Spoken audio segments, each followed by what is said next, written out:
शरद पवार ने एनसीपी में अजित पवार का विकल्प कर लिया है तैयार। महाराष्ट्र के सियासी गलियारों में राष्ट्रवादी कांग्रेस पार्टी के विधायक रोहित पवार इन दिनों सुर्खियों में हैं।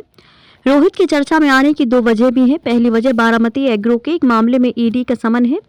चर्चा में आने की दूसरी वजह रोहित के लिए शरद पवार का मोर्चेबंदी है। एनसीपी के मुताबिक बुधवार 24 जनवरी को रोहित से जब ईडी पूछताछ कर रही थी तब शरद पवार उनके लिए करीब 12 घंटे तक दफ्तर में बैठे रहे। इतना ही नहीं, रोहित जब ईडी दफ्तर से बाहर आए तो शरद पवार की बेटी सुप्रिया सुले उनके साथ नजर आई। दोनों ने कार्यकर्ताओं के साथ ईडी दफ्तर के बाहर राजनीतिक शक्ति प्रदर्शन भी किया। रोहित अगले दिन यानी गुरुवार 25 जनवरी को भी शरद पवार के साथ दिखे। दरअसल इस दिन शरद पवार एनसीपी विधायकों की सदस्यता को लेकर विधानसभा स्पीकर से मिलने पहुंचे थे। पवार के साथ रोहित और सुप्रिया मौजूद थी। रोहित पवार कौन है? रोहित शरद पवार के बड़े भाई अप्पा साहेब पवार के पोते और करजत जमाखेड़ सीट से विधायक हैं। 38 वर्षीय रोहित की पढ़ाई लिखाई महाराष्ट्र में ही हुई है। उन्होंने मुंबई विश्वविद्यालय से प्रबंधन में स्नातक की डिग्री ली है। ग्रेजुएशन की पढ़ाई पूरी करने के बाद रोहित बारामती एग्रो से जुड़ गए। कंपनी के मुखिया उनके पिता राजेंद्र पवार हैं। बारामती एग्रो में रोहित को सीईओ चीफ एग्जीक्यूटिव ऑफिसर बनाया गया। रोहित इस दौरान मराठवाड़ा इलाके में सामाजिक कार्य भी करते रहे।